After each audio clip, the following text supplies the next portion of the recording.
What's going on, non-fungible fam? We're back again today to talk a little bit about some projects that we think are going to be extremely high potential in the coming weeks. So let's just get right into it. First off, we're going to talk about Ragnarok today, which is a 7,777 collection of Ronins. This project is first lore-driven based, and it's trying to be an MMO RPG that's actually built on chain. The game's theme is built for love of gaming as well as manga, and it's all built on Avalanche and Ethereum, with RAG being their native currency for their ecosystem. In terms of their team is not doxed in this case, but they do consist of 31 members. So it's nice to see that of the scale of what they're trying to do, that they do have a larger team so that I'm hoping that they can accomplish what they're saying they can do. So moving on to their roadmap, we're gonna go through this together and explain what we see here. They're gonna first be dropping their multiplayer demo, which they actually already have dropped. It's sort of this online web game, which we'll go into a bit later, that they created in 5 weeks. It shows their build first attitude and how they're not some sort of cash grab, and they want to show you what they're creating before they actually allow you to mint their NFTs. Even though this multiplayer demo has been released, their utility token has currently not been dropped yet. The next phase of their project will be NFT minting, which starts at the end of March, and it will be broken down into 4 different stages. The first stage is actually going to be a community sale, which is going to be done through a Dutch auction, and they're going to be dropping 5,000 NFTs for this Dutch sale. What's happening after the Dutch auction is they're going to have a pixel sale with 1,500 of their NFTs. To be a part of the pixel sale, you basically had to play their online game here and complete quests to qualify for that sale. After their pixel sale, they're going to have their pill sale, which you had to be hand selected in their Discord to be a part of it. I believe you're going to be able to mint 2 NFTs for their pill sale. And when they're doing this sort of vetting process of picking people to be a part of this phase of the sale, they're actually being very careful on who they're picking, making sure it's not any bots or any of these grinders, which is what we usually been seeing lately.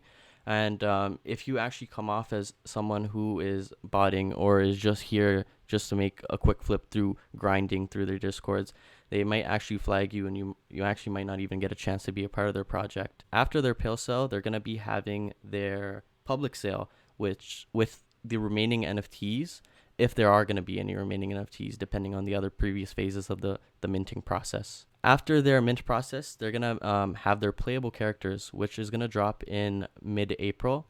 And we've seen these characters, they have sort of this anime art style that's going with the artwork here. And with the playable characters, they're going to be dropping the first map. They're going to also be dropping the full game. And on that first map, they're going to allow 2,000 to 3,000 players to play at one time.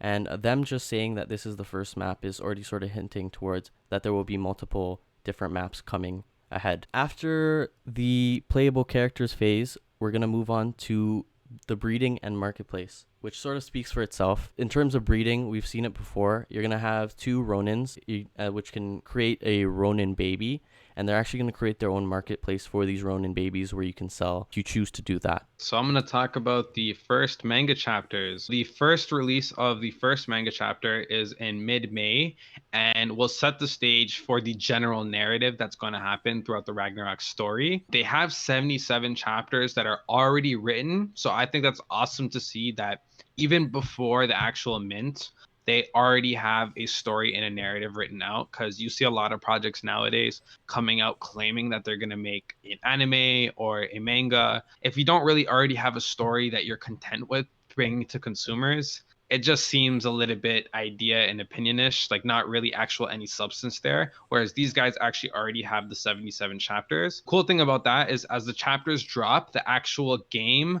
and the lore will progress as well. So with that, you will actually get new items, new quests, and new characters introduced as the chapters release as well. So at the end of May as well, combat monsters are going to release. With this, it's going to introduce combat, quests, and looting. You're basically going to be able to try out your weapon and test your skill against these monsters. After that, we're going to have leveling up and classes. Your character's progression is fully recorded in the game, and your Ronin can now start experiencing and acquiring skills and actually specializing in specific categories. So let's say maybe you wanted to be an archer or something in the game, you could potentially pursue that category later. After that, I'm going to talk about NFT items. The first NFT items that will be able to craft or buy is in mid-June. The objects you get from looting monsters are actually combined with something called orbs to actually craft these items. You're also going to be able to combat players. So what that means is there's going to be PvP action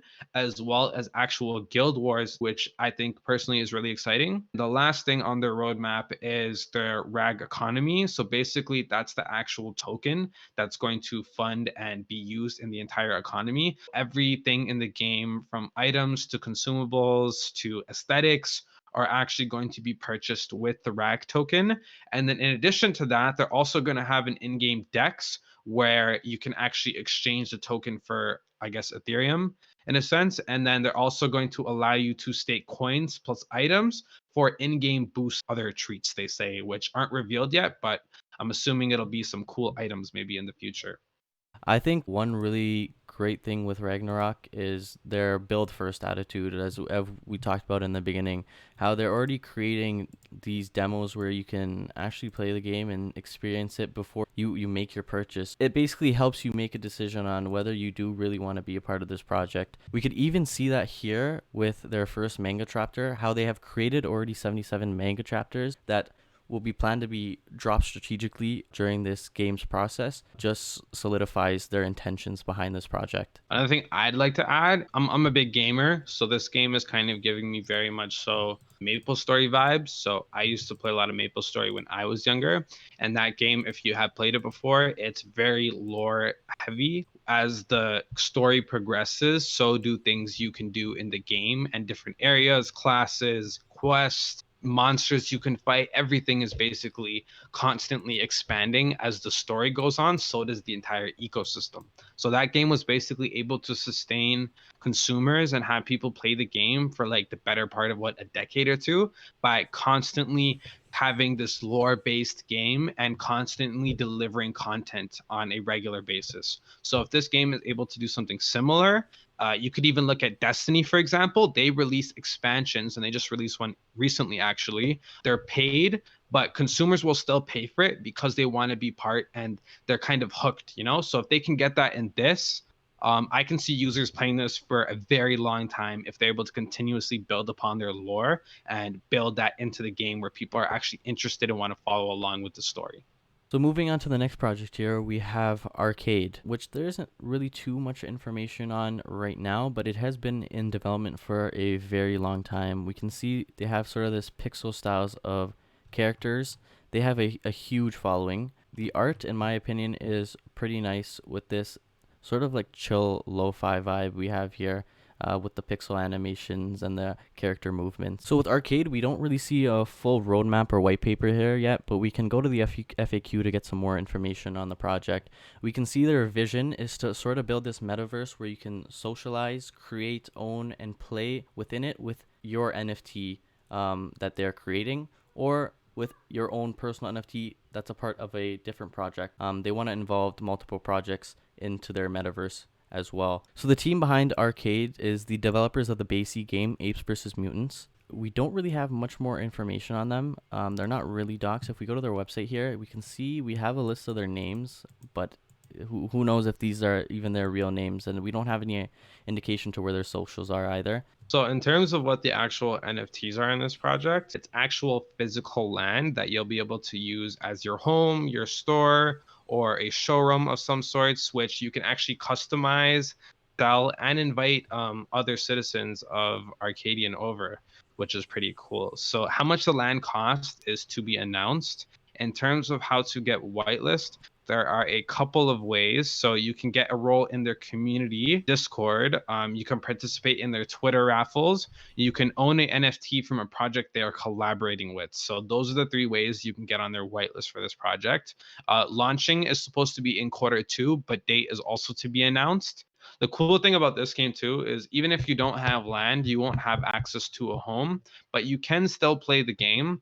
And then their plan is to integrate hopefully all NFTs. But let's say there's a situation where you don't have land and you don't actually have an NFT profile picture that can be integrated also. They're planning on making a base character that you can play even if you don't own any NFTs. So that way, even regular normal people can play the game, and that can onboard a lot of users onto the game and then onto NFTs eventually too. I feel like this could be a game that's great to bridge the gap between people who are in NFTs and outside of NFTs and just gamers, regular gamers in general. Last thing me and Mustafa are going to talk about today is BF Party. Not a lot of information, pretty much no information actually out on this project. All we know literally is that it's a P2E game coming to a nanoverse near you. My assumption is that this is a project that is a P2E project that's in the NanoPass ecosystem. If you look at how NanoPass did, which for you guys who don't know, it's a project that dropped in December, I believe.